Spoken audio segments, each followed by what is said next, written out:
Padre, Padre, gracias en el nombre de Jesús, Señor, por la oportunidad de poder estar como siempre, mi Dios, en tu voluntad, en tu propósito, Señor, en las cosas que tú quieres que nosotros entendamos y que podamos llevarlas a cabo en nuestras vidas. Señor, entendemos que tu propósito para el hombre natural es locura. No se puede entender porque se debe de discernir espiritualmente. Pero al mismo tiempo también entendemos que tu espíritu es el que nos revela todas las cosas, Señor. Que todas las cosas, Señor, nos han sido dadas, que todas las cosas, Señor, nos han sido regaladas por ti, Señor, y que en ese propósito, en esa búsqueda tuya, nosotros encontramos respuestas, no solamente para el tiempo y circunstancia que vivimos ahora, sino para las cosas eternas. Y te doy gracias por todo ello en el nombre de Jesús. Amén, amén y amén. El día de hoy vamos a comenzar con una serie de reflexiones que yo creo que nos pueden llevar algo de tiempo. Espero que, igual que hablábamos del ego, y que aunque tenemos material para poder seguir profundizando, hemos dado elementos suficientes para que cada quien pueda estar trabajando desde su propia perspectiva y desde su propia necesidad los temas del ego. Así también en esta ocasión vamos a comenzar a trabajar con un tema que es fundamental para el desarrollo de una sana espiritualidad en el cuerpo de Cristo, y que además este tema se convierte en algún momento de la historia, se convirtió en la causa de un conflicto, de una guerra, ¿sí? Y este conflicto fue entre los luteranos y los calvinistas. En, no sé si ustedes lo han revisado en algún momento de la historia de la iglesia protestante, pero allá por el siglo XVI, cuando Martín Lutero, si ustedes recuerdan, en el año de 1530, toma pues un legajo de hojas y escribe las 95 tesis, después las clava en la puerta de la iglesia en donde él era el párroco. Y a partir de eso comienza un movimiento que se denomina la Reforma. Una de las cosas importantísimas que hizo Martín Lutero en ese momento fue traducir la Biblia del latín al alemán. Para nosotros eso puede parecer poca cosa, ¿sí? Pero recuerden ustedes que quienes sabían latín eran solamente las personas que habían sido formadas dentro de la institución religiosa dominante de su tiempo, que era el catolicismo. Y entonces, para poder leer la palabra de Dios, pues tú tenías que conocer primeramente el lenguaje oficial que se hablaba en la Iglesia Católico Romana. Con eso, en un tiempo en donde la mayoría de las personas no sabían leer y escribir, y además los que supieran leer y escribir tenían que saber además latín para poderlo interpretar, pues con eso la exclusión hacia el pueblo pues se volvía casi dominante. Y el hecho de que pudieran entonces transformar, uh, traducir, ponerlo en el lenguaje de las personas, en el contexto de su lengua cotidiana, pues eso ayudó a que la palabra de Dios pudiera ser tomada, pudiera ser seguida, vivida por la gente común, por el vulgo. La palabra vulgo no es despectiva, es por el pueblo, ¿sí? Y entonces, al poder ponerlo en ese contexto, y además coincidiendo con el hecho de que Martín Lutero recibió el apoyo del Imperio Germánico, ¿sí? Y con un hombre que en ese tiempo estaba comenzando con un invento, que ese invento sería fundamental precisamente para toda esta transformación, que fue Gutenberg. Y entonces Gutenberg lo que había hecho fue tomar un invento, una forma de escribir los libros que se había traído desde la China de Marco Polo en los viajes famosos de aquel mercader italiano-veneciano, de hecho. Y lo difícil de eso es que los códices había que hacerlos tallados, labrados en madera, ¿sí? Eran placas labradas de madera.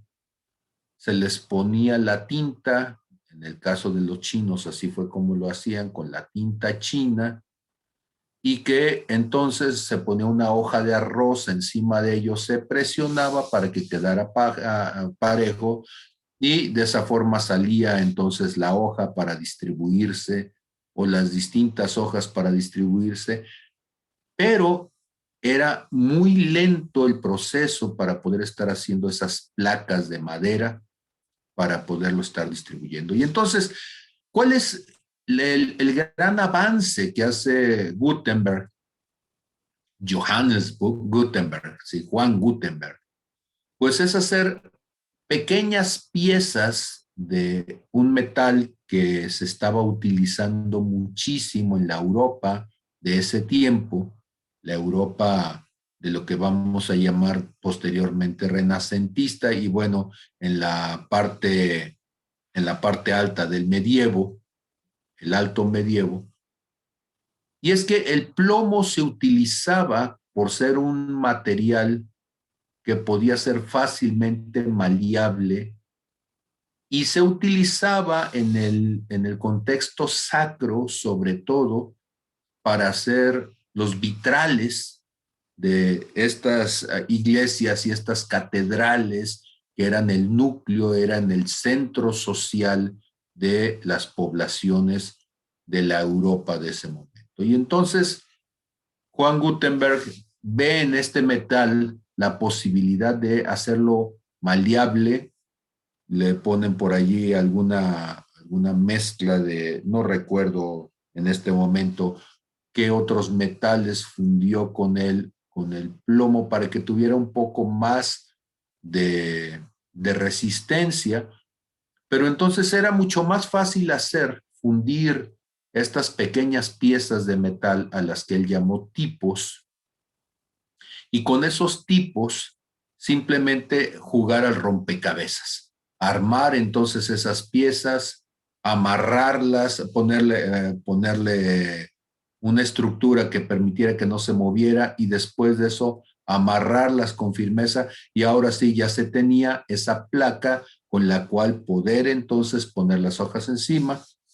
Dado que ya se tenía un avance importante en metalurgia, entonces se hicieron algunos tornillos de mesa, para que al momento de poner las hojas con el tornillo se aplastara y quedara parejo el tipo. Y entonces era mucho más rápido ese proceso que el proceso que tradicionalmente hacían los chinos como parte de su cultura.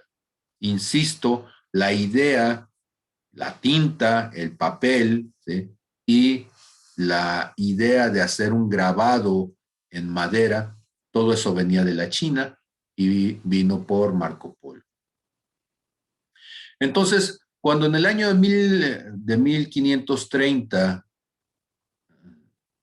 este hombre que conocemos como Martín Lutero, el cual era, digámoslo también con claridad, era parte de la Iglesia Católica, y que como parte de la Iglesia Católica, pues él se había formado en la orden de los agustinos, para quienes tienen la inquietud de saber un poquito dónde andan, pues son quienes están al frente del Templo del Carmen, a una cuadra del Palacio de Gobierno aquí en la ciudad de Tepic.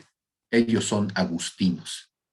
Y los agustinos fue una orden, si ustedes recuerdan al famoso San Agustín, que además es uno de los doctores de la iglesia, y son una orden que, dado el sello de quien la fundó, pues son estudiosos. Entonces, el manto magisterial en Agustín, como doctor de la iglesia, pues se vio reflejado entonces hacia la orden que él fundó. Y entonces esta gente era gente de libros, ¿sí? Yo no sé si usted se imagina lo que es estar en una orden de estudiosos. En algún momento les he comentado, yo estuve en la Compañía de Jesús con los jesuitas y allí, pues el más chimuelo, más tuercas, ¿no? Y entonces, pues varios de mis maestros, pues eran gente que, pues humildemente hablaba 14 idiomas, ¿sí? Y pues humildemente había escrito no sé cuántos libros y humildemente. Y cuando pues yo le pregunté una vez al padre Francisco Ramos, Pancho Ramos, que era uno de los sacerdotes que estaban en la casa donde durante un año yo fui prenovicio. Pancho Ramos era en ese momento una de las mentes brillantes de la compañía. Y Pancho, que además era muy sarcástico, él dijo, bueno, es que no tiene ningún mérito. Si tú ve a la calle, a cualquier corral y agarra un burro y mételo 14 años a estudiar, ¿y qué vas a tener al final? Decía él, un jesuita. Entonces, pues si no tienes otra cosa que hacer, si no tienes esposa, no tienes hijos, no tienes que preocuparte por tu sostenimiento, si para lo único que estás allí es para aprender, pues después de tu formación y de una formación, de hecho es de las más largas o la más larga de todas las órdenes, pues después de 14 años de estar solamente en eso, pues terminas volviéndote un erudito en lo que hagas, ¿sí?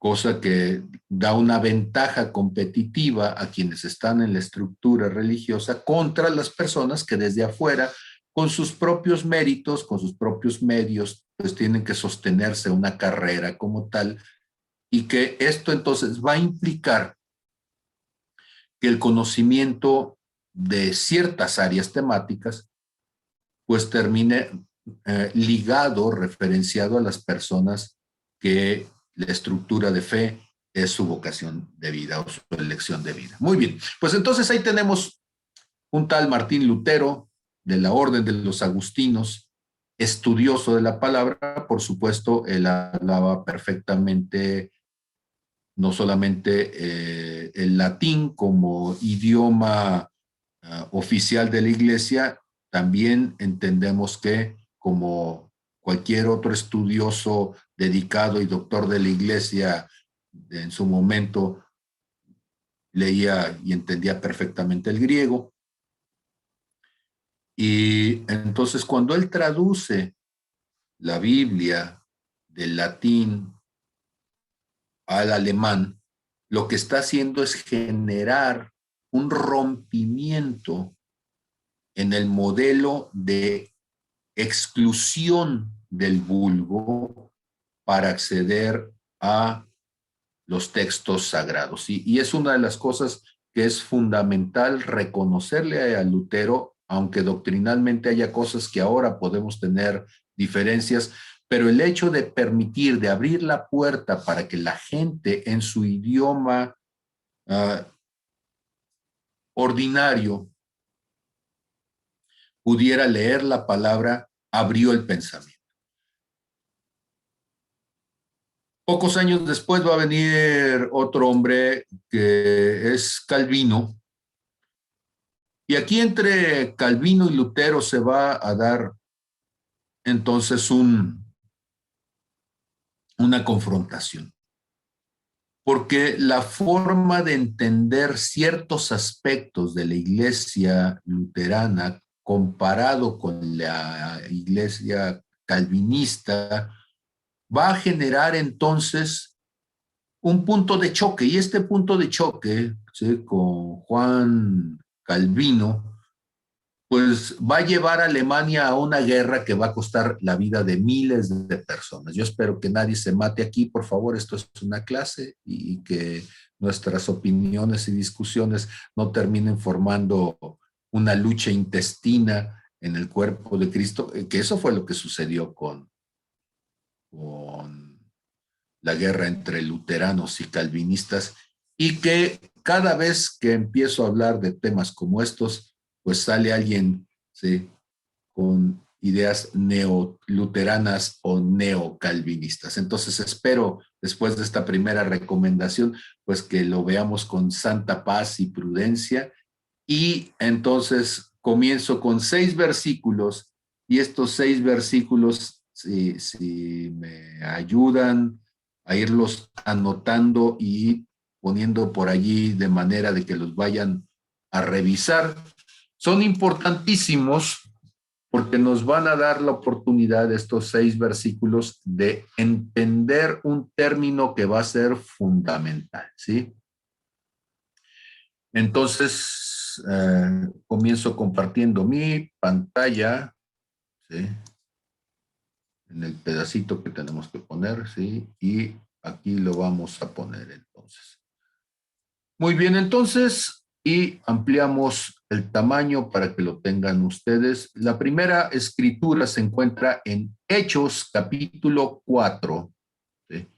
Y voy a leer, ¿sí?, desde el verso 27 y 28 para que la frase esté completa.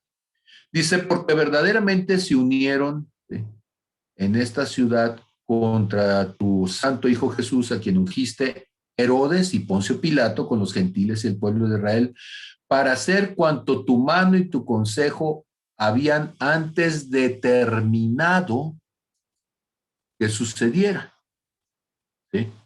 Y aquí voy a señalar entonces la palabra determinado. Entonces, Hechos 4:28, lo que se había determinado desde antes que sucediera.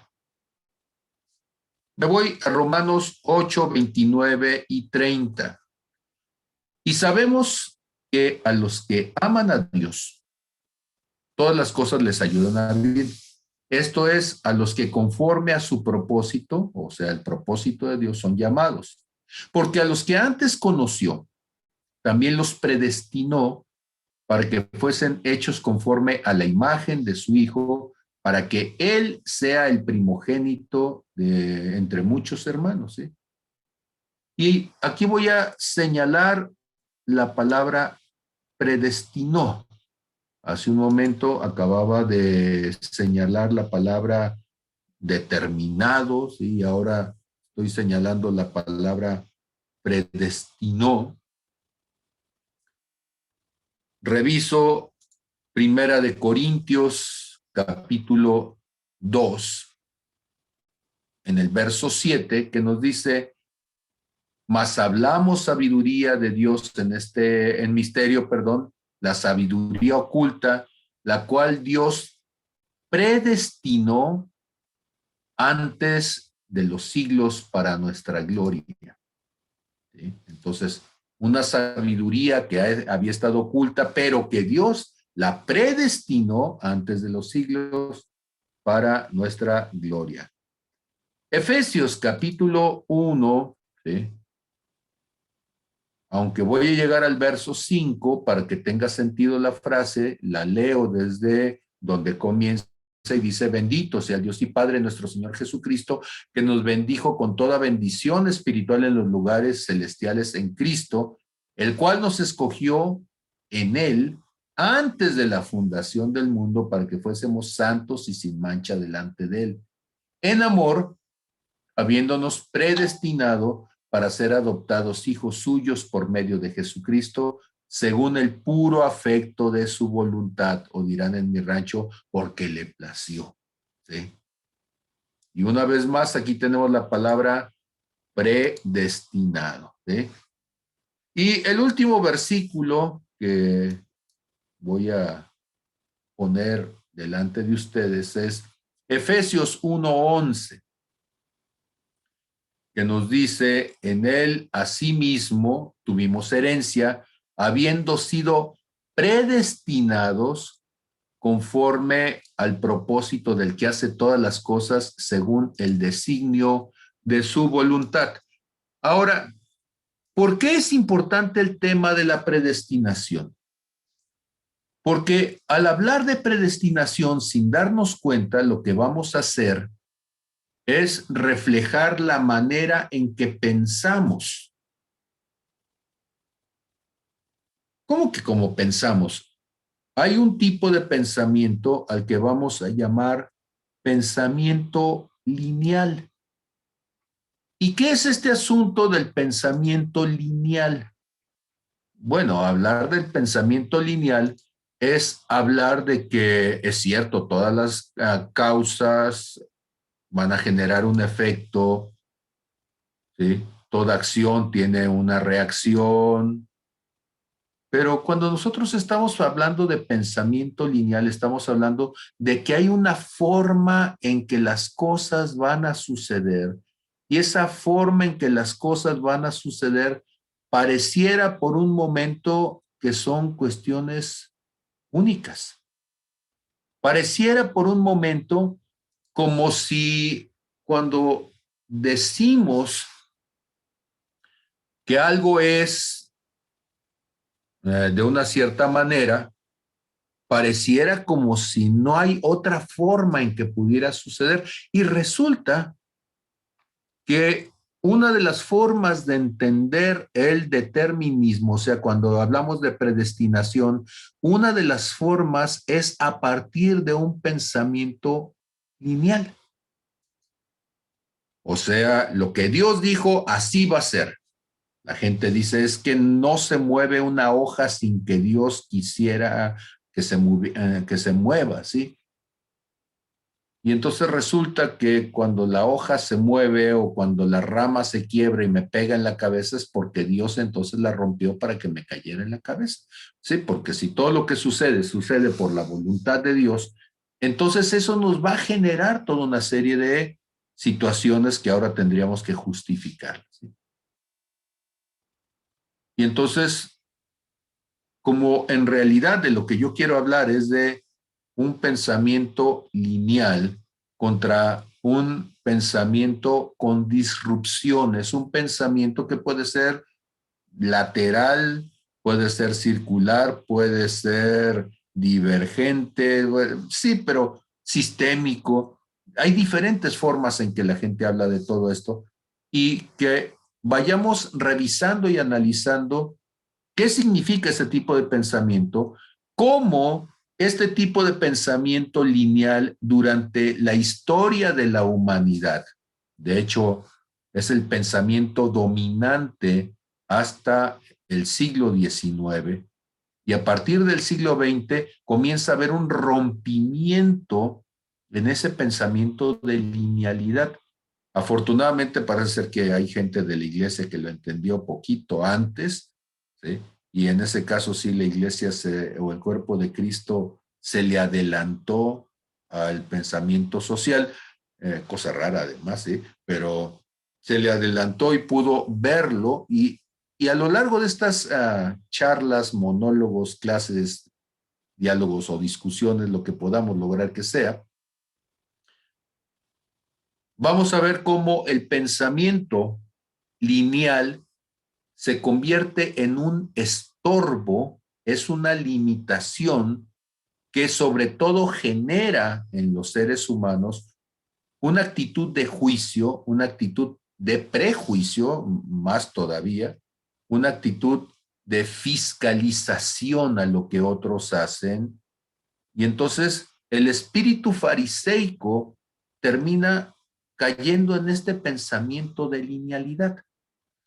Y es importante porque hacia la iglesia, hacia adentro, ese pensamiento de linealidad genera fariseos, muy bien. Pero hacia afuera, pues genera muchas veces personas racionalistas con una mentalidad limitada ante la posibilidad de que las cosas puedan ser diferentes a su punto de vista, y entonces genera posturas de exclusión, posturas de confrontación que descartan la posibilidad de que otro pueda pensar y tener la razón, de que otro pueda tener un punto de vista distinto, y entonces genera lo que en ciencias sociales se van a llamar, ¿sí?, posturas colonialistas, donde una persona es el centro del pensamiento. Si estábamos hablando de Europa, pues una postura eurocentrista, donde solamente los europeos tienen la razón, o cuando se extiende ya no solamente Europa, pues ahora Occidente es el que tiene la razón, ¿sí? Y esta mentalidad de imperio, tristemente, se ha metido en la iglesia y es parte de un cáncer del pensamiento y de la percepción que yo espero que cuando menos en el nivel de lo inmediato en Redime podamos quitar. ¿Sí? Y entonces, todo esto tiene que ver con la postura desde donde nosotros nos ubicamos. Y voy a abrir entonces la posibilidad de que puedan ustedes abrir sus micrófonos para participar. Quiero pedirles, como siempre se los digo, que podamos irnos hacia la pregunta, si es que alguien puede participar. Y la pregunta concreta es: ¿todo lo que sucede es responsabilidad de Dios o es la voluntad de Dios? ¿Todo lo que sucede es porque Dios quiere? Se aceptan entonces participaciones, por favor. Si la respuesta es no, hay que argumentar por qué creemos que no. Si la respuesta es sí, hay que argumentar por qué creemos que sí. Sí. Entonces, les pido que no seamos solamente espectadores, sino que coparticipemos para poder entonces generar algo que pueda ser de interés. ¿Sí? ¿Qué me dicen ustedes? Porque estos espacios huecos en las grabaciones después parece como que si no hubo nadie por ahí. Muy Creo, bien, Marta Villa. Sí. creo, creo que no todo lo que sucede es responsabilidad de Dios ni la voluntad de Dios. Creo que nosotros tenemos una gran parte de ello, de responsabilidad y Dios nos dio una voluntad en la cual nosotros la ejercemos con esa libertad. Bueno, en esa parte yo así pienso. Eh, Creo que las de las mayores divisiones que ha habido en la iglesia y en todo el contexto de la humanidad, muchas veces no son las guerras, muchas veces no son ¿cómo se dice? Los pleitos, las contiendas. Creo que muchas de las diferencias que nosotros tenemos es esta mentalidad que ha hecho que muchas relaciones se dividan, se rompan. Y creo que esta es un arma que en esos últimos tiempos yo he visto muy marcada de parte pues de las tinieblas, ¿no? De que a través de un pensamiento lineal o de un pensamiento muy egocéntrico, hemos dividido iglesias, hemos dividido familias y hemos dividido relaciones, más que dijeras una pandemia, una guerra. Ahora que yo he estado meditando mucho en Dios y ahora que he estado aquí en casa metida, para mí he llegado a esa conclusión. En el comentario que tú pusiste de que nosotros a veces no vemos como Dios ve, por eso no podemos empatizar con las personas. Y es yo siento que es por este pensamiento que ha sido muy arraigado pues en nosotros mismos. No sé, así pienso. Sí, gracias Marta Villa. El siguiente en participación es Liliana, si fueras tan amable, Lili. Sí, yo también pienso que Dios no es responsable de todo, porque así conforme las enseñanzas que nos has dado, eh, Él estableció una ley y tiene sus propios límites. y no se sale de ahí, pues, y a los seres humanos nos dio el libre albedrío para decidir en qué vamos a hacer y todo, y Él siempre está ahí respetando nuestra libertad, pues. Ujú. Ok, y entonces aquí tendríamos ya algunos elementos para la discusión, ¿sí? Si Dios es omnipotente, ¿tiene límites o no? Si Dios nos dio el libre albedrío, ¿qué significará eso o qué significará libertad? ¿Qué piensas acerca de alguna de esas cosas?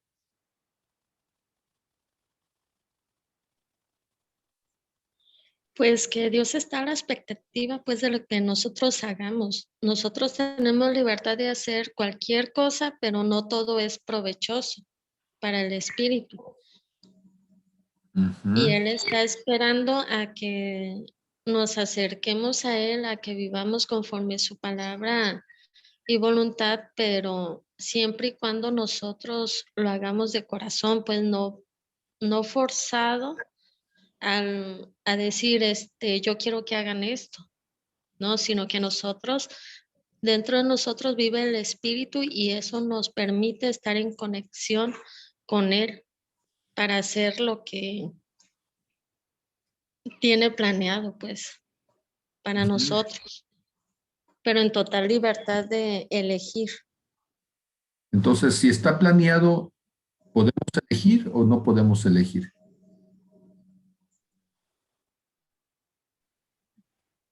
Claro que sí. Sí, sí podemos elegir. O sea, está Ok. planeado, pues, está trazado, pero de uno depende si quiere o no. Ok.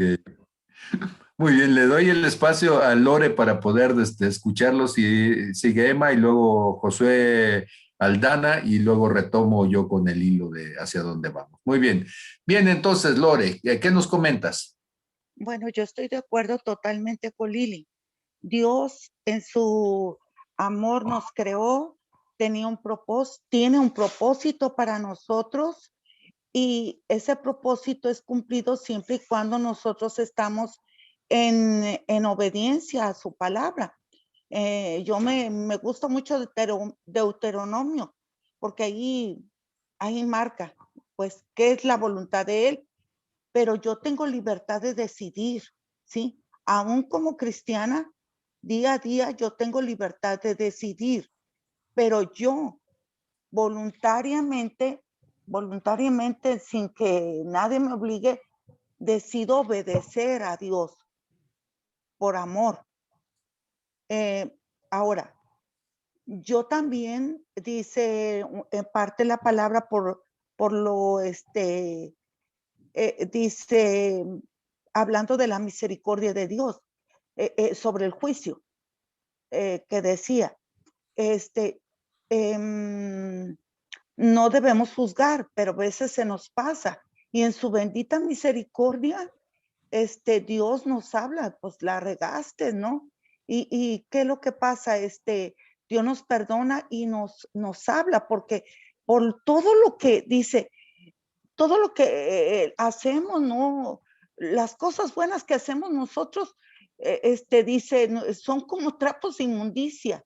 Entonces, todo lo que nosotros podamos hacer es como trapos de inmundicia. Somos salvos por su gracia, de gratis, por amor. Y como si somos de gratis, por amor, entonces, pues, ¿en qué condiciones estoy yo de juzgar a una persona? ¿Sí? La verdad es que lo sé, pero a veces, decía una persona que uno es como un animal que alimenta a uno, ¿verdad? Entonces, el cristiano no es es una persona que no puedes, como si fuera un gimnasio, no puedo hacer todo el ejercicio de toda mi vida y que me dé fruto, pues no, tengo que hacer diario el ejercicio. Como cristiana tengo que diario estar en comunión con él, porque si no yo voy a estar embroncada pronto, ¿sí? Ok. Porque como humana sin él salen las cosas horribles y las que ya no salen horribles como humana y todo, por su gracia es que me acuerdo y que digo, y su Santo Espíritu, y Él me ayuda a vivir una vida santamente, pero he estado yo en ocasiones que le digo, Señor, yo quisiera hacer esto, ayúdame, me declaro impotente, sin fuerzas, débil. Señor, te necesito tu espíritu, ayúdame a pasar dar este paso, Señor, y hacer justicia a lo que es recto delante de ti, Señor. Y se pasan las cosas y es como voy creciendo, pero ese es mi pensamiento, ¿verdad? Mi Ok, respeto. gracias Lore. Vamos a darle el espacio a Emma, a Josué y luego a Dulce y hasta allí para retomar. Entonces, Emma, si fueras tan amable de abrir tu micrófono, por favor. Sí, buenas noches. Buenas noches. Yo estoy de acuerdo con varios comentarios. Creo que Dios es omnipotente y Él actúa dejándonos en libertad, pero también sabemos que hay leyes y llegado el momento, pues las rompemos, a veces consciente, a veces inconscientemente, pero pues es como cuestión de causa y efecto, ¿verdad? Hacemos algo mal y pues tenemos que pagar las consecuencias, por llamarlo de esta manera. Y la otra cuestión es de que ya cuando estamos ahogados o con el agua hasta el cuello es cuando clamamos a Él y ya Él nos ayuda, ¿verdad? O va a nuestro auxilio. Pero definitivamente Él es omnipotente. Ok, gracias, Emma. Desde Josué Aldana, si fueras tan amable, Josué, buenas noches. Hola, un saludo, me da mucho gusto saludarles. Esta pregunta creo que es la pregunta del millón y es la pregunta de la controversia de toda la vida cristiana. Alguna vez escuché decir algo que fue lo que ahorita lo recordaba, ahorita que estaban haciendo los comentarios, algo que creo que podría confrontar mucha teología y decía, Dios realmente no lo sabe todo. Y no porque Dios no pueda saber todo, sino porque a veces Él decide no saberlo todo para conocer cuál es la intención en nuestro corazón. Yo creo que Dios sí tiene un plan trazado, Dios tiene un propósito trazado para cada uno de nosotros, pero nos da todo el derecho y toda la libertad de poderlo elegir. Me recuerdo mucho un texto que creo está en Deuteronomio que dice que hizo pasar al pueblo de Israel por 40 años en el desierto para humillarlo, para probarlo, y dice, a fin de saber lo que había en su corazón, ¿no? Dios quería saber si iban a guardar o no sus mandamientos. Entonces, Dios tiene el plan y tiene el propósito, pero ya es decisión personal el si uno camina en esa dirección. Sí, es Jueces capítulo 3, tienes razón, para probar con ellos el corazón de Israel. Así es. Muchísimas gracias, Josué. Si fuera tan amable, entonces, Dulce. Listo, abierto el micrófono. Buenas noches. Buenas noches. Con la única persona con la que difiero tantitito nada más es con Josué. Ok. Ajá. Porque yo en mi sentir y en lo que he aprendido a lo largo de estos años como cristiana, es de que Dios nos ve en todo momento. Él nos conoce desde antes de ser engendrados en el vientre de nuestra madre y ya nos ha visto terminados. Él sabe, Él conoce las decisiones equivocadas que vamos a tener, las acertadas, porque para Él no hay nada oculto. Entonces, pues como estabas diciendo la otra vez de que las consecuencias de Eva nos ha alcanzado a nuestros días, son cosas que aún y cuando somos salvos por gracia, por el derramamiento de la sangre de Jesucristo, fuimos limpios, es un pecado que nos sigue persiguiendo porque seguimos en desobediencia. El pensar, ¿qué tal si sí? ¿Qué tal si hago y si puedo? ¿Qué tal si me levanto y por un momento me subo en mi ladrillito y me mareo porque ya siento poder y me olvido de estar delante de quien me creó, humillada y alabándole, llamándole, pero no humillada en el sentido de estarme flagelando toda la vida, sino el Señor, tú eres quien me ha dado todo cuanto yo soy, todo cuanto sé, todo cuanto elaboro. Tú eres quien me dio esta destreza, tú eres quien me dio la vida, pero tú eres quien me guía. Entonces, para mí, de que todo lo que sucede es responsabilidad de Dios o es la voluntad de Dios, Él es tan amoroso y tan hermoso que nos permite volver a tener el árbol del conocimiento enfrente y nosotros decidimos qué camino tomamos. Ok, gracias. Pues ahora tenemos que pensar qué implica esto que me han dicho. Bueno, la primera cosa, yo quisiera compartirles un versículo que cuando estaba en mis primeros días de cristianismo era uno de los versículos que una y otra vez se venía a mi corazón. Dios no es hombre para que mienta, ni hijo de hombre para que se arrepienta. Él habló y no lo hará, habló y no, él dijo y no lo hará, habló y no lo ejecutará. Números 23, 19. Cuando Dios dice algo, entonces no está jugando. Si Dios dice, si Dios promete, las promesas de Dios en Jesucristo, pues son sí y son amén. ¿Sí?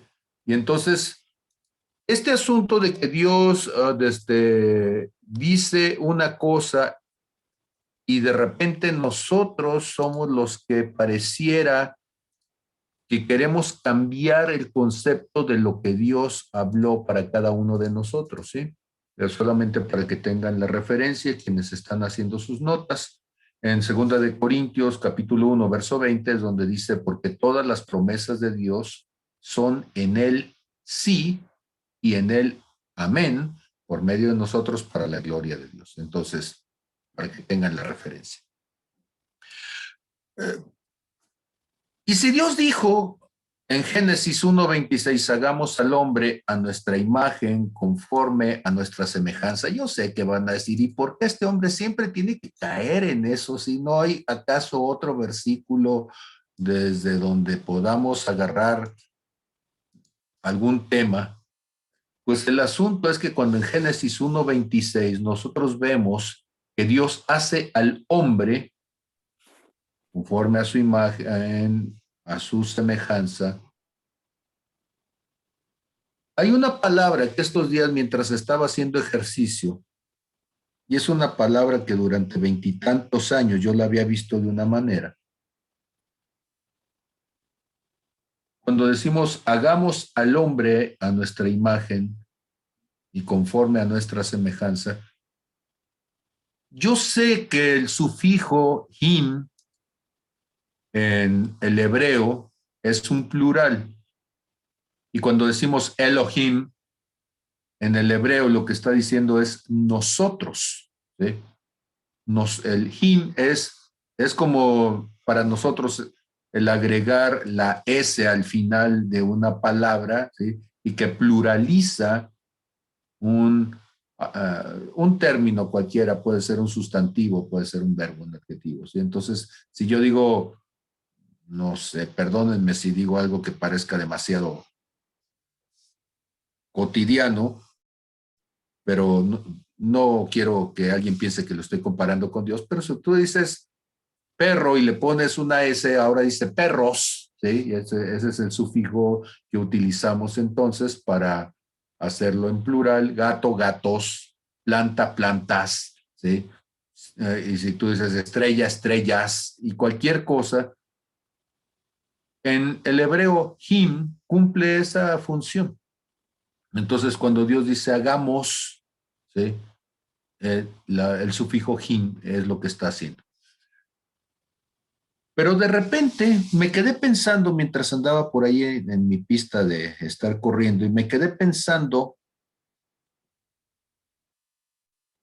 en que nosotros desde la perspectiva humana siempre decimos es que Dios dijo vamos a hacer al hombre, nosotros, entonces Dios está en plural allí y debe ser una mancomunidad de dioses o son muchos dioses en uno solo, es uno en un montón y ese versículo en particular parece ser que, bueno, ese nombre de Dios Elohim, el Dios creador, nos mete en un montón de problemas interpretativos, ¿sí? Y sentí en mi corazón en ese momento que Dios dijera, pero si es que yo sigo diciendo, Pablito, hagamos a este hombre a nuestra imagen y semejanza, como si Dios me dijera, y si usted lo dice conmigo, me ayuda, hay una parte que le toca a Dios y hay otra parte que le toca a cada uno. Y entonces cuando Dios dice, hagamos a Dulce a la imagen y semejanza, lo que Dios está esperando es que Dulce se involucre. O sea, Dios no va a tronar los dedos para que entonces Dulce sea la imagen y semejanza de Dios, ¿eh? Por eso el arrepentimiento es parte de este hagamos. Por eso las convicciones que se desarrollan, la aceptación hacia Dios es parte de este hagamos. ¿Por qué lo quiero plantear con ustedes desde este momento? Yo no estoy diciendo si Dios será en tres, en uno, uno en tres, y esa no es la discusión ahorita, no es una discusión de álgebras cuantitativas ni cualitativas, algún día nos la echaremos esa. Pero lo que yo estoy diciendo es que cuando Dios habla con el hombre, siempre lo hace en un plural que es abarcativo. O sea, Dios quiere que nosotros prediquemos. Y Él predica con su espíritu, pero nos invita a que seamos parte. Dios quiere que transformemos. Y Él hace una parte con su espíritu, pero nosotros nos involucramos. Cristo en nosotros es la esperanza de gloria, porque nosotros nos permitimos ser involucrados en lo que Dios hace, y cuando nosotros tomamos una decisión, involucramos a Dios en lo que nosotros estamos queriendo hacer. Entonces, una primera cosa que quiero señalar, y es una interpretación del Pablo Cancino, por favor no se haga doctrina de eso, pero solamente estoy diciendo que de esa forma, cuando Dios me habla, yo me siento copartícipe y corresponsable de las cosas que Dios está haciendo. Y teológicamente les puedo decir que hay un montón de referencias en donde Dios nos pone a nosotros como corresponsables de las acciones y de las decisiones que vamos a tomar. Una segunda cosa que para mí es un argumento importante aquí en Génesis 1:26 es que el término señorío implica el ejercicio de una autoridad. Y dado que Yahvé, Jehová, Dios, ¿sí?, la suprema entidad de todas las cosas, la fuente de la existencia, y como usted me lo quiera decir, ¿sí? Pero dado que nuestro Padre entonces nos dice que señoreemos, de lo que estamos hablando es de un término que en griego se dice exousia, que significa autoridad delegada. Pero si autoridad es la capacidad de ejercer decisiones sobre circunstancias, eso es la autoridad. Decir que una persona tiene autoridad es que tiene el derecho legal de tomar decisiones para enfrentar una cierta situación y cambiar el curso de los acontecimientos. Esa es la autoridad. Entonces, cuando decimos que Dios nos ha delegado autoridad, lo que estamos diciendo implícitamente en el término es que Dios nos ha hecho responsables de tomar decisiones que van a cambiar el cauce de una situación que había sido planteada anteriormente por Él. ¿Por qué es importante entender esto del señorío? De hecho, hay una serie de clases consecutivas allá por el mes de marzo, creo, o abril, que empezamos a hablar de señorío y le dedicamos varias semanas. Los que no estuvieron en ella las pueden buscar ahí en la clase de YouTube. Y entonces, ¿qué es lo que tenemos nosotros aquí? Pues lo que vamos a tener aquí entonces es que el ser humano, en esa autoridad delegada que Dios está poniendo sobre él, ahora tiene que tomar decisiones. Y esas decisiones, dada la autoridad delegada que fue puesta sobre el hombre, sus decisiones van a afectar el devenir, el desarrollo de lo que Dios había hecho. Y ustedes me van a decir, ¿a poco sí? Bueno, vamos a Génesis 3 y díganme ustedes entonces si no es verdad acaso que cuando en Génesis capítulo 3, verso 6, el ser humano lleva a cabo la única acción que Dios le había dicho no, en ese momento esa decisión cambia todo el curso de lo que Dios había planeado, no solamente para el ser humano, sino para la creación. ¿Sí? Ahora, a esa acción, en esta clase la vamos a llamar entonces una acción disruptiva. ¿Qué significa disruptivo? Significa romper, trozar algo. Cuando usted tiene una hoja y la parte es una disrupción, se parte en dos, ¿sí? Se divide y ya no sigue el curso que se tenía planeado. No solamente va a interrumpir el flujo entre ellos, vamos a suponer, usted va por una carretera, bueno, pongamos que no sé usted para que no se me angustie, pero alguien va por una carretera y esa carretera tiene que pasar entonces, ya sea por un barranco, por un río, por un algo que implica que hay un puente. Supongamos que es tiempo de lluvias, hay una cantidad de agua que está fluyendo y entonces hay una disrupción en la autopista. Se rompe el puente, se rompió en dos, ya no se puede pasar. Se interrumpe el flujo vehicular porque hay una disrupción en el trayecto. ¿Están conmigo en lo que estoy intentando explicar? Cuando nosotros vemos que se aplica entonces la voluntad del ser humano, ese aplicar la voluntad del ser humano está trayendo un rompimiento en la línea de eventos, en la consecución de eventos que teníamos delante. Cuando los eventos se ajustan a una regla típica de comportamiento, nosotros les llamamos deterministas. ¿Qué significa deterministas? Significa que si no hay nada que lo afecte, va a seguir el mismo rumbo que fue trazado. Eso es un evento determinista. Usted va a jugar al boliche, agarra una pelota, la lanza, ¿y usted qué esperaría? Pues que al momento que la lanza, la pelota llegue, vaya derecho y llegue a donde están los bolos. O sea, la pelota no va a salir volando hacia arriba, no se esperaría, ¿sí? Eso sucedería si se rompiera la fuerza de gravedad y entonces diría, esto está raro, porque no debería de suceder. Lo lógico, y ojo con esta palabra, lo lógico es que siga una línea de eventos que puedan ser predecibles. La lógica es un pensamiento de linealidad. Porque decimos, yo la agarré, la aventé, la fuerza de gravedad va a actuar, sí, hay una plancha de madera sobre la que se va a deslizar, etcétera, etcétera, etcétera. Lo lógico es que siga la misma línea de eventos y pueda ser predecible.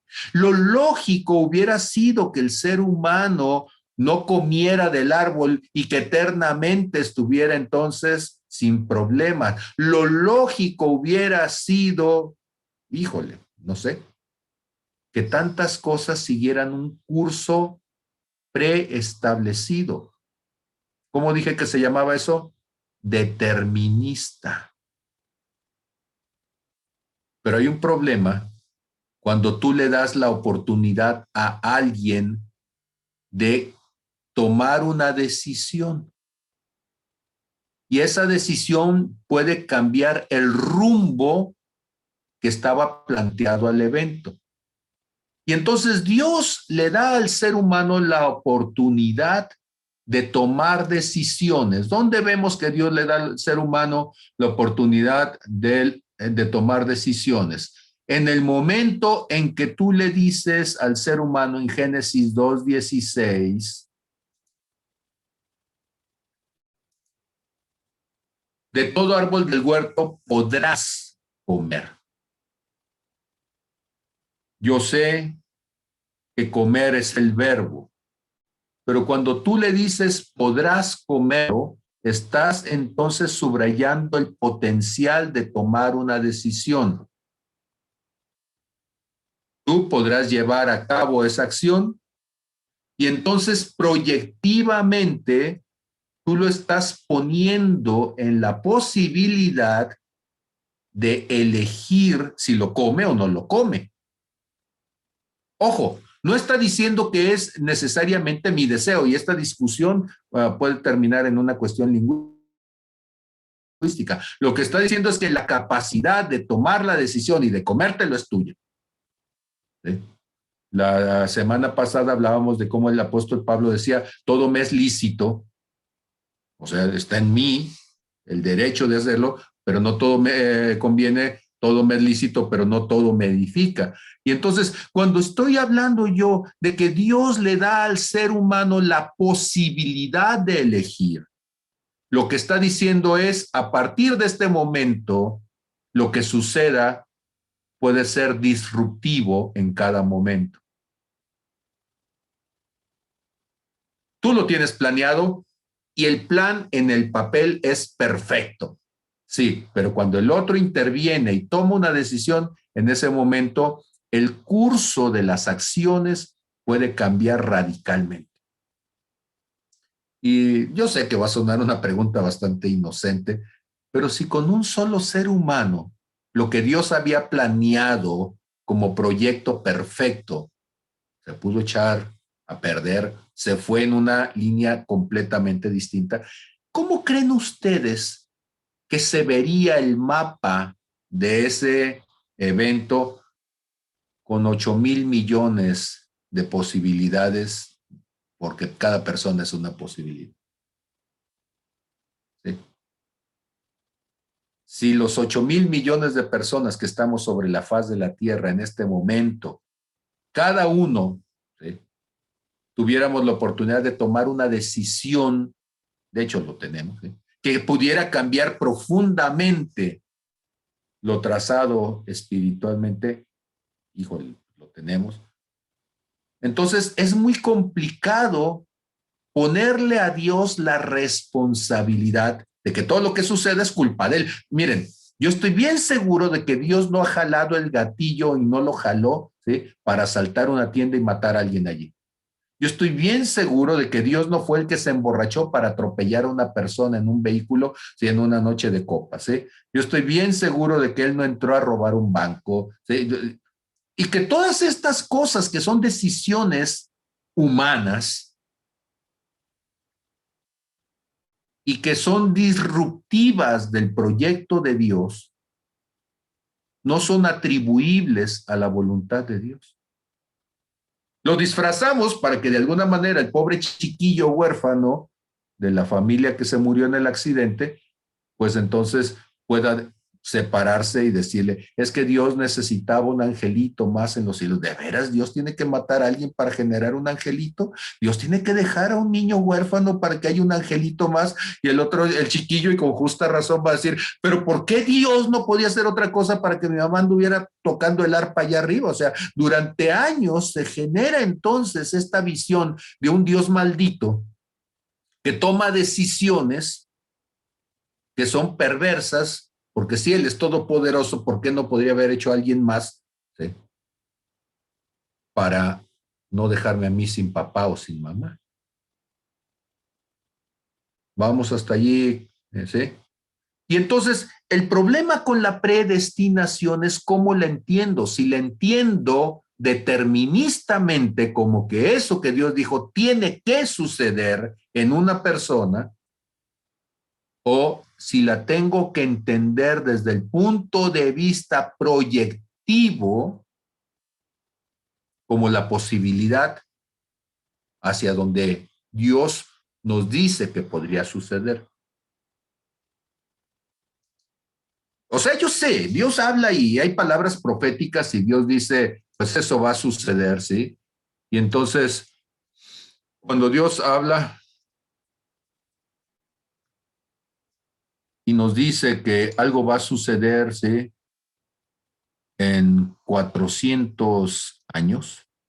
No sé, se me ocurre, por ejemplo, noten ustedes, Génesis capítulo 15, en el verso 13, Dios le está diciendo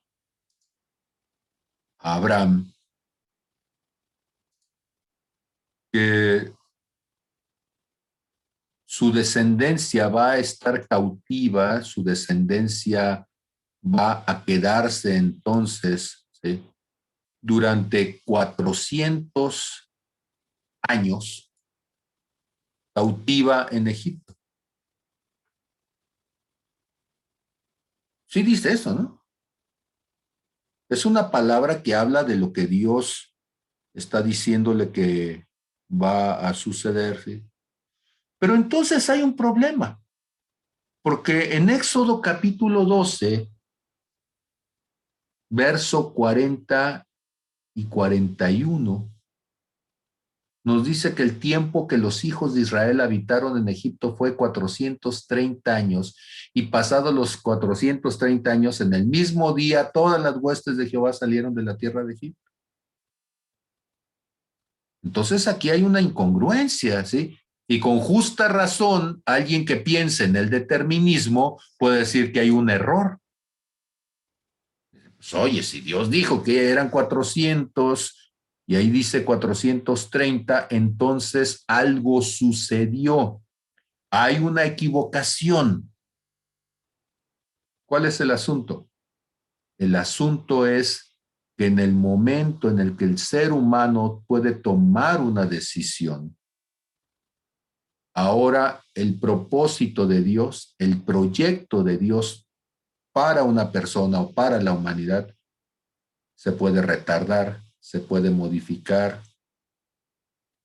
La persona puede decir que no, porque es libertad de Abraham decidir si va o no va, de Moisés si va o no va, del profeta Jonás si va o no va. ¿Y cuál es el asunto? El asunto entonces es que la participación del ser humano genera algo que vamos a llamar un espacio caótico. Y caos no significa desorden, desastre. Híjole, hay palabras más de pueblo para decirlo, pero seguramente en la grabación se van a escuchar terribles. Pero pues quiero que entienda a qué me estoy refiriendo. Caos significa impredecible. La forma en que se entiende la teoría del caos en el siglo XX es que hay tantas variables que intervienen en el desarrollo de un evento que se vuelve impredecible para el ser humano poder saber cómo se va a llevar a cabo. Y eso entonces es fundamental entenderlo. ¿Por qué? Porque cuando estamos hablando entonces de que la participación humana genera caos y que hay una teoría del caos, mire qué cosa tan curiosa, en las matemáticas podemos hablar de teoría del caos, en la física podemos decir entonces que si una mariposita vuela ya sobre Australia, sobre Sydney de Australia, pues eso va a hacer que haya un maremoto acá en las costas de Nueva York, y uno dice, ay, ¿cómo es eso? Bueno, es una figura poética, metafórica, de cómo pequeños eventos van a generar grandes consecuencias. Cómo pequeños eventos generan grandes consecuencias, ¿sí? Y entonces, entender esos pequeños eventos que generan grandes consecuencias y entender que desde el principio de la palabra, ¿sí?, desde el principio de la Biblia, siempre estuvieron allí.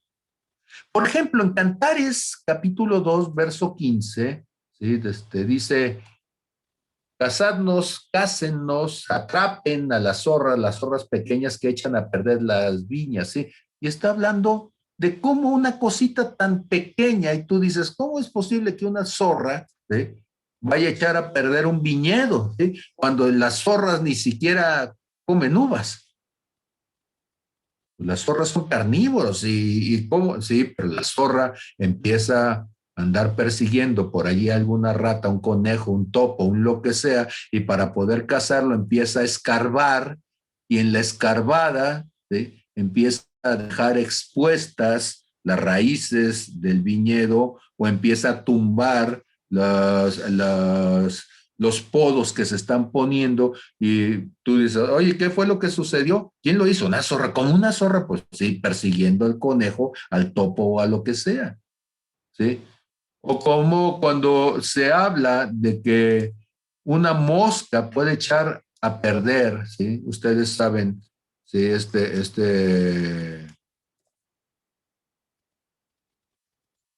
versículo también de Eclesiastés capítulo 10, verso 1, cuando nos dice que una mosca muerta hace heder y dar mal olor al perfume del perfumista. Así una pequeña locura, ¿sí?, echa a perder, denigra, le da un mal nombre al que es estimado como sabio y honorable. ¿De qué está hablando? Está hablando de cómo un pequeño evento puede terminar generando una situación caótica. Y uno dice, la teoría del caos es tan nueva porque es del siglo XX. Bueno, creo que les estaba dando referencias de 1000 años antes de Cristo, en tiempos de Salomón. ¿Qué es entonces el pensamiento lineal? El pensamiento lineal es poder ver solamente una única opción, como que si todo el peso de un evento dependiera de la decisión de una sola persona, y todo lo que sucede entonces por esa sola persona puede ser predecible, como si los demás no participaran, como si los demás no interactuaran, completamente determinista. Pero lo que la Biblia nos enseña es que la capacidad de tomar decisiones, la capacidad de ajustarse a circunstancias, la capacidad de tener que resolver ciertos momentos, hace que cambie algo que Dios había establecido como posible. Ok, ejemplo. ¿Cuántos de ustedes han visto una naranja entera? ¿Se han dado cuenta que las naranjas, sobre todo una naranja natural, no injertada, no una naranja típica, un limón típico, un cítrico típico, tiene semillas? ¿Cómo entender la predeterminación o cómo entender la determinación de Dios? Una semilla de naranja, ¿sí?, implica que lo que está adentro, y esto nos lo dice Gálatas capítulo 6, versículo 7, Gálatas 6, 7, dice, no os engañéis, Dios no puede ser burlado, todo lo que el hombre siembre, eso también lo va a cosechar. O dicho de otra manera, si usted siembra una semilla de limón, ¿qué espera que salga? Limones. Y si siembra una semilla de sandía, pues tendría que salir una sandía. O sea, nadie siembra semillas de sandía para que salgan limones, ni nadie siembra semillas de limones para que salgan papayos. Y uno dice, pues claro. Ok, una pregunta. ¿Y todas las semillas van a nacer? Si yo dijera que las semillas de frijol, todos los frijoles, tienen que dar una planta de frijol, sería falso, porque todos los días me como un plato de frijoles y todos esos ya no nacieron, ya no están en la cuenta de Dios. Y sucedió que el Pablito, para poderse alimentar, agarra un puño de frijoles y ese potencial, esas buenas obras que Dios había preparado de antemano a la plantita de frijol, pues ya no se va a llevar a cabo porque yo lo cambié de ser semilla a convertirlo en alimento y ya no va a salir un frijol. Y entonces nosotros somos una semilla de Dios. Pero el hecho de que demos fruto o no demos fruto va a depender de si somos capaces de sembrarnos y de cuidarnos, de protegernos, de echarle agüita, de quitarle la plaga, para que entonces esta planta que somos nosotros en el espíritu pueda dar un fruto apacible para Dios. Pero nuestra vida es una linealidad. No. Hay muchísimos eventos disruptivos que puede cambiar la línea, la orientación, el camino hacia donde nosotros íbamos. Aquel día en donde tus amigos te dijeron, pruébale el cigarrito de marihuana, ¿sí? Y lo que iba a convertirse en un juego se convirtió en una adicción de años, o cuando te dijeron, tómate el vasito de alcohol, y puede ser que o te volviste alcohólico o terminaste chocando, y puede ser que te lastimaste o mataste a alguien. Son eventos que cambian completamente la configuración de la vida de una persona, y uno dirá, ¿pero de veras es porque Dios quería? Y Dios dice, no. Dios no quiere que nadie se pierda, Dios quiere que todos procedan a arrepentimiento, pero arrepentimiento implica no una emoción. Arrepentimiento no implica una posición de condenación, de conmiseración, pobre de mí, el llanto. No, arrepentimiento tiene una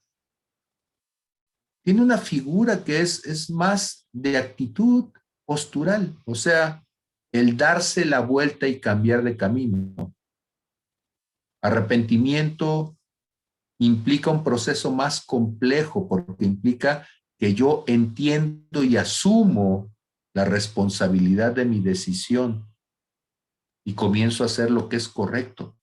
Hay mucha gente que llora lágrimas como el cocodrilo y sigue haciendo las mismas cosas, no se arrepintió. Hay gente que va y le dice a la gente y le pide disculpas, ¿sí?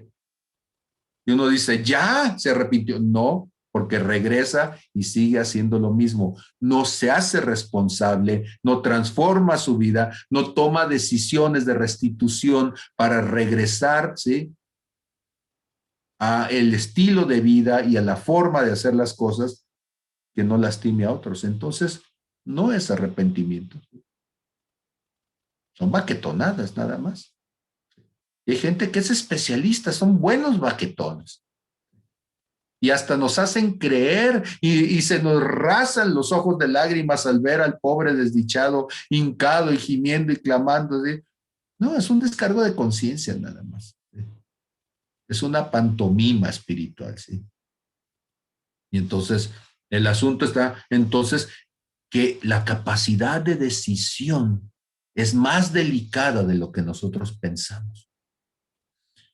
Por eso entonces cuando hablábamos de que estos versículos, Hechos capítulo 4, verso 28, ¿sí?, y Romanos 8, 28, 29 y 30, 1 Corintios 2, 7, Efesios 1, 5, Efesios 1, 11, donde el apóstol Pablo está hablando una y otra vez acerca de predestinación. Tendríamos que entender nosotros esta predestinación de una forma distinta. Vamos a ver si lo logramos, ¿sí? Vamos a ver si lo logramos. Y entonces voy a permitirme compartir mi pantalla con la versión Reina Valera, ¿sí? Yo sé, para los que de repente son muy buenos estudiosos de la palabra y son muy puristas, me van a decir, es que la Reina Valera no dice lo que dijo el Señor. Tienen razón, es una traducción.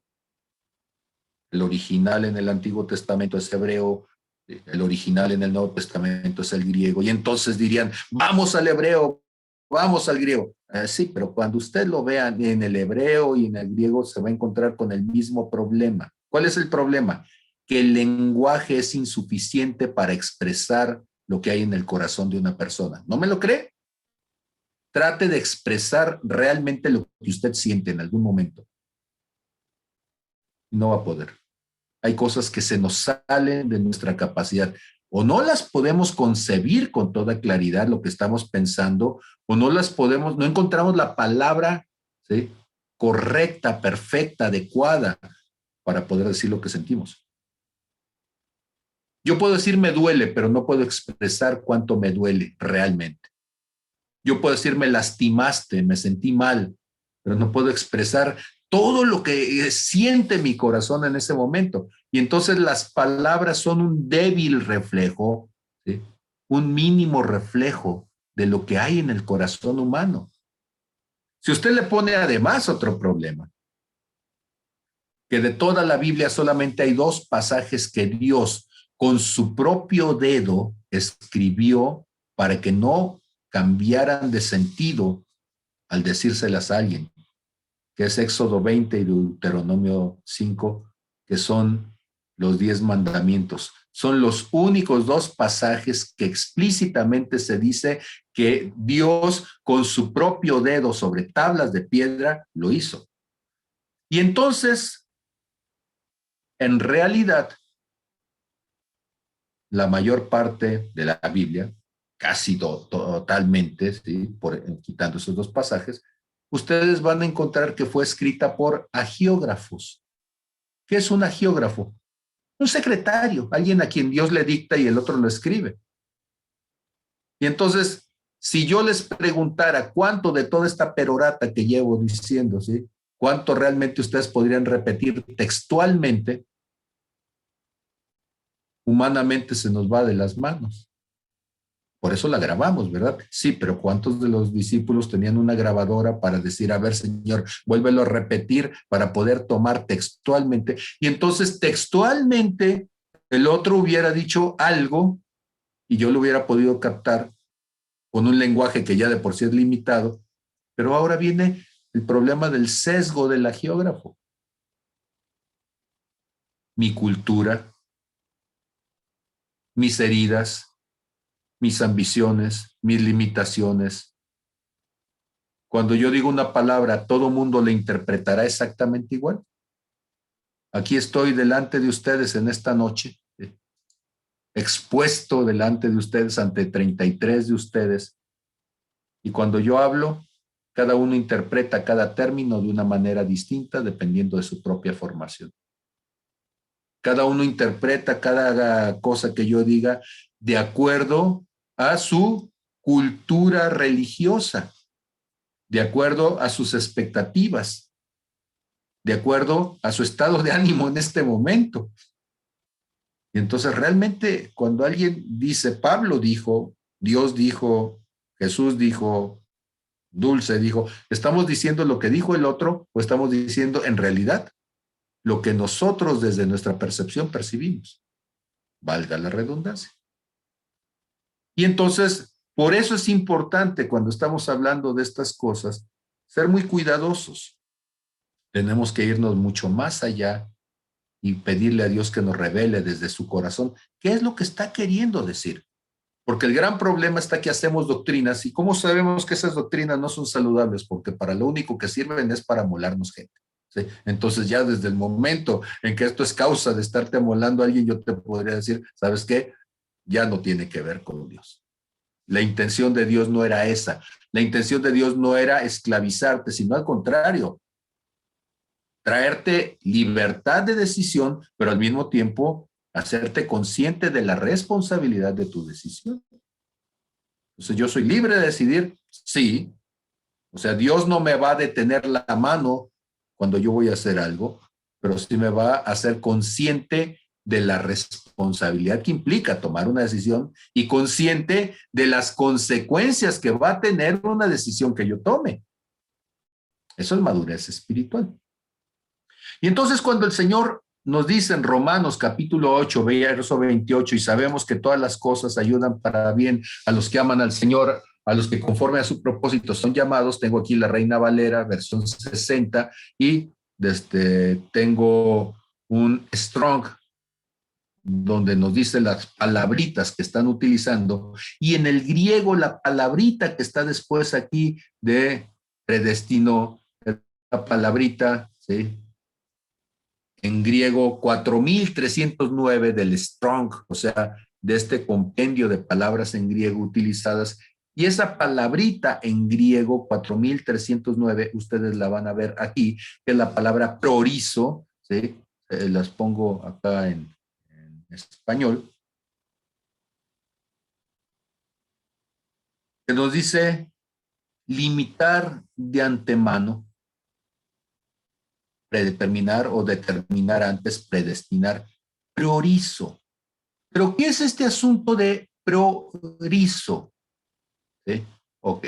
Cuando nosotros vemos aquí la palabra griego, ¿sí? Tiene dos acepciones. Pro, que es hacia, que está hablando de impulsar algo, de lanzar algo, de dirigir algo. Y la segunda parte, que es la palabra orizo, ¿sí? La palabra orizo, que es 3724, ¿sí? Déjenme, le pongo aquí manualmente, G3724, ¿ok? Y entonces dice, orizo es la palabra marca o límite. Y ahí viene curiosamente, miren, la palabra horizonte. ¿Qué es el horizonte? Es el límite que tú ves de la esfericidad de la Tierra, ¿sí? Que es el límite que tú ves en donde termina la Tierra y comienza el cielo. Horizo, ¿sí? Es el límite. Por eso cuando tú estás horizontal, tú estás en el límite de la Tierra, acostado en el límite de la Tierra, no vas a salir volando más allá de allí si estás bajo gravedad, estás en el límite, tu cuerpo está arriba de la tierrita. Horizo. Priorizo. Entonces, que me está lanzando hacia el límite, se me está lanzando hacia la meta, porque la palabra meta, estamos hablando de la parte final, aunque son dos palabras distintas en el griego, ¿sí? Porque meta significa el punto final. ¿Sí? Cuando tú llegas allá, esa es la meta. Pero horizo, estamos hablando de que es entonces, ¿sí? Un espacio designado, limitado, marcado, ¿sí? Y como decía hace un momento, priorizo la semilla de naranjas. ¿Cuál es? Si tú lo siembras, ¿qué va a dar? Pues naranjas. Sí, si lo siembras. No va a dar otra cosa. Tú lo vas regando y hacia dónde se va dirigiendo. Pues hacia ser una semilla que va a dar un árbol, que va a dar fruto, que va a dar hojas, que va a dar flores, todo de naranja. Ahora, ¿saben que a mí eso me emociona? Porque yo no tengo que esforzarme para parecer un hijo de Dios. Porque no es lo que yo voy a hacer como obra. No, estamos hablando de la entidad, de lo que yo voy a ser en mi existencia, en mi ser, en mi ontología, en mi manifestación de vida. Soy una semilla. Y si el árbol de naranjas, la semilla da naranjas, nada más déjalo en paz, no te lo suenes y va a dar naranjas, ¿eh? Échale agüita, nútrelo y va a dar naranjas. Este Pablito que está aquí es una semilla de Dios. Y si le quito las plagas y lo estoy regando y le echo un poco de nutrientes, ¿qué va a suceder? Va a crecer para convertirse en un hijo de Dios. Pero eso no significa que va a tener una rama como yo me lo imagino. No, ustedes pueden sembrar un montón de semillas de naranjas y cada una se va a ir desarrollando sus ramas de formas distintas, ¿sí? Su forma de echar raíces va a ser distintas, aún en la misma espacio de tierra, Su forma de ubicarse, entonces su ramas va a depender del viento, va a depender de hacia dónde está el sol, de la inclinación, de cuáles son las tierras más húmedas, más... Sí, pero todos van a ser árboles de naranjas, pero no todos van a ser exactamente iguales en su conformación como árboles de naranja. Me estoy explicando. Pro orizo significa que lo estoy enviando, lo estoy impulsando para que llegue a esa línea, a ese límite que está puesto de antemano. Sí, pero eso no significa que vaya a llegar necesariamente. Cuando usted camina hacia el horizonte, mire, así lo decimos en español, usted camina hacia el horizonte, la pregunta es, ¿va a llegar? No sé. Quizá le da flojera, quizá no encuentra el camino, quizá le duele un piecito, yo no sé. Pero habrá quien siga caminando.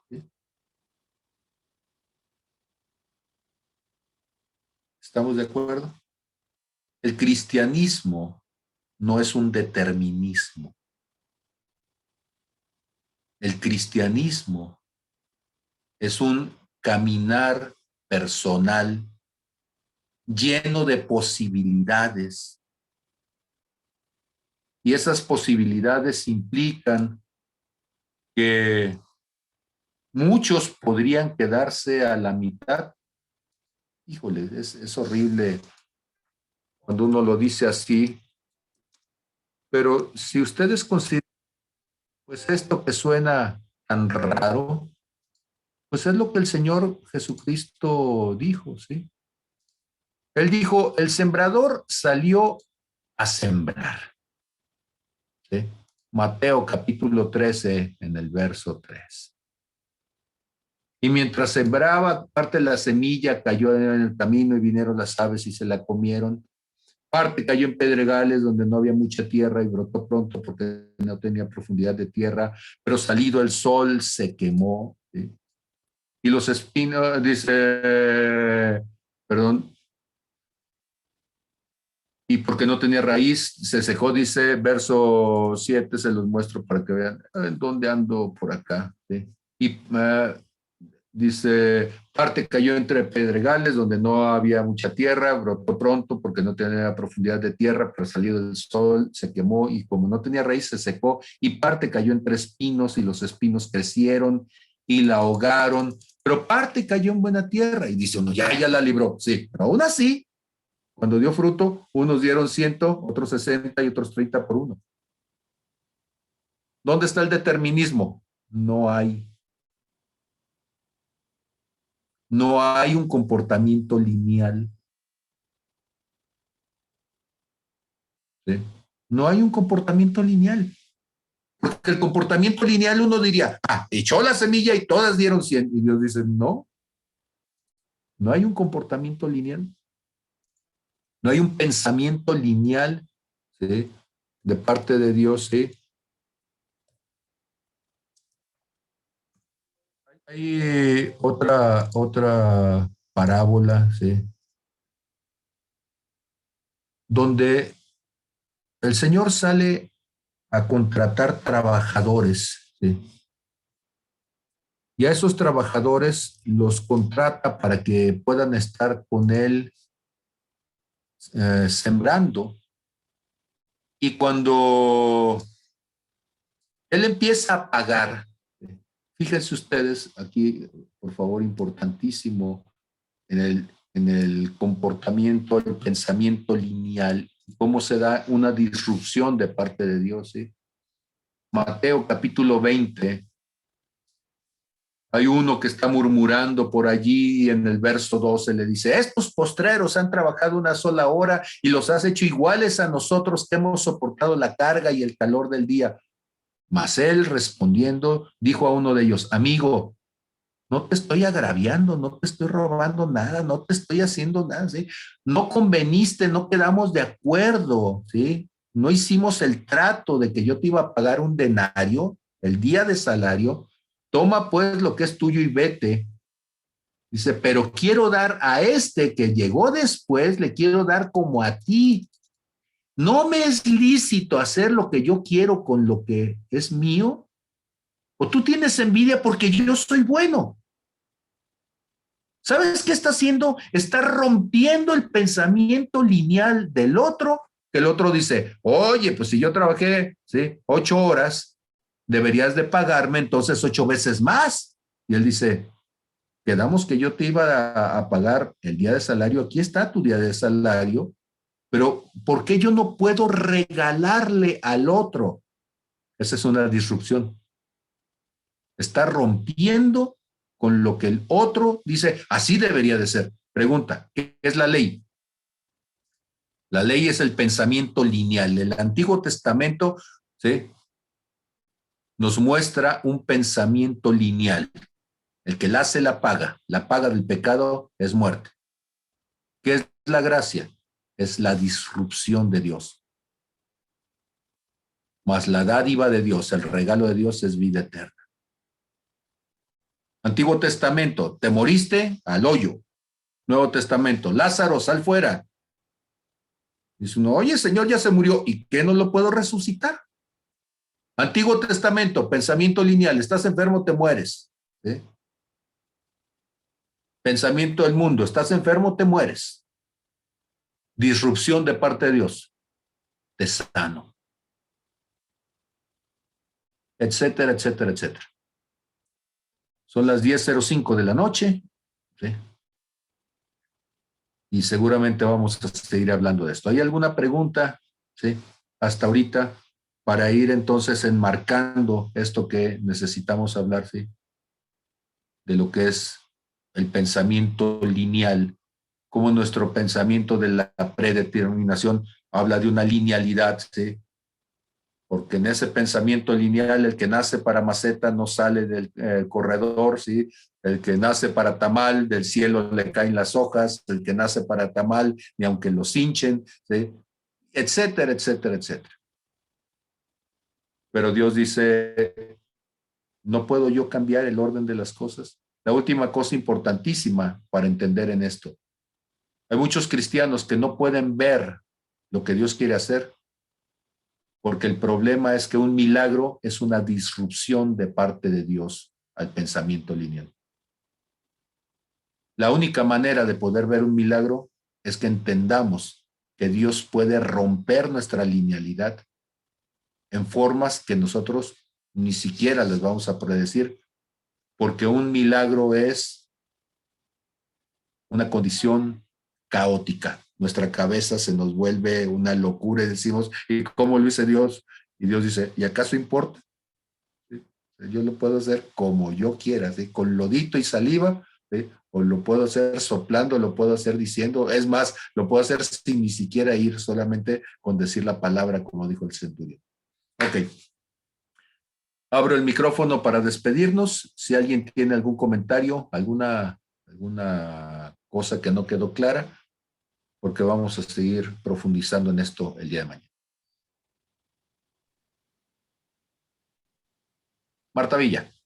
Todo está, bueno, yo lo entendí, está claro. Se me viene también cuando Jesús le dice a Pedro, ¿no? Cuando Pedro le dice que Juan estaba en las piernas de Jesús, ¿no? Y Jesús le dice, ¿y a ti qué no? Porque él estaba recostado ahí. Pero algo que yo quiero comentar es en el pensamiento lineal ahorita, que está enfocado doctrinalmente muy fuerte ahorita en estos tiempos, basado más en las formas mejores, buscando formas mejores o efectivas para lograr llegar a un fin, ¿no? Pero no está enfocado en lo eterno, está enfocado en la forma. Y eso está golpeando mucho la iglesia. Y yo lo he estado observando, lo he estado viendo, Dios me lo ha estado hablando. Y me llamó mucho la atención de esos dos pasajes que dices donde Dios escribió, ¿no?, los 10 mandamientos y cómo Él resume los 10 mandamientos en el Nuevo Testamento acerca del amor, de la actitud del corazón, porque definitivamente nosotros no vamos a poder entender en el contexto de que se escribió la Biblia. Y yo creo que Dios, si algo quiere revelarle a sus hijos, Dios se va a revelar, porque son muchas, muchas cosas, porque se escribió en un tiempo en una, ¿cómo se dice? En un contexto diferente al de nosotros, en una cultura diferente, con un lenguaje diferente. Y muchas veces eso, a mí, en lugar de traer bendición, me pone una carga, porque veo que Dios es muy simple. Dios es muy claro con sus hijos en cuanto a lo que Él quiere de nosotros y pide de nosotros. El amar y hacer misericordia, nada más. Y podamos conocerle profundamente y entender quién es Él. Eso es lo que Dios a mí me ha estado dejando en estos últimos días. Y gracias por la palabra. Amén. Gracias, Tata. Muchas gracias. ¿Alguien más?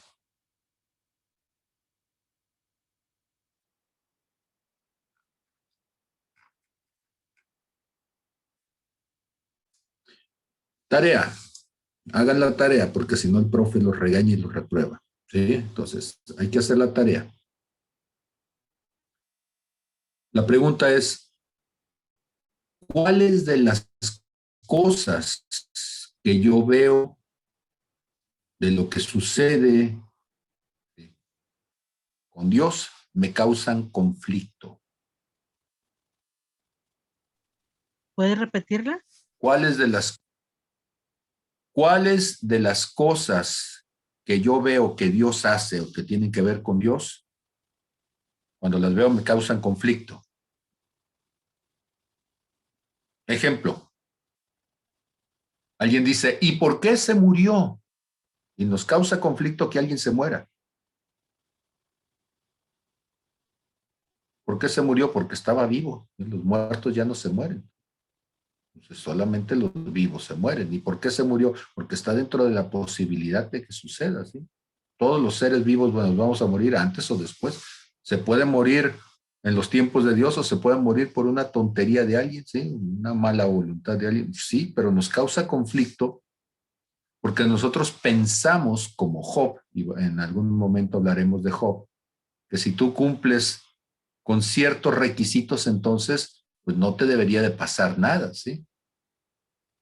Y los amigos entonces están diciéndole, seguramente tú hiciste algo, y Job mismo está frustrado con un conflicto por decir, bueno, pues si yo soy justo, estoy haciendo todo bien, ¿por qué me está yendo mal? Ok, su tarea entonces es meditar en eso. ¿En qué áreas, cuando algo sucede, me causa un conflicto? Porque mi pensamiento lineal me dice, si yo hice el 1, 2, 3, pues tendría que salirme el 4 y no otra cosa. ¿Sí? Entonces ahí, mediten en eso. Y el día de mañana, si Dios lo permite, y si no hay apagón, con todo gusto nos veremos. ¿Sí? Pero ya no vamos a cancelar. La otra cosa, este domingo tenemos actividad ordinaria. Lo voy a mandar el mensaje mañana, entonces ya este domingo tenemos actividad ordinaria, vamos a estar en semáforo naranja.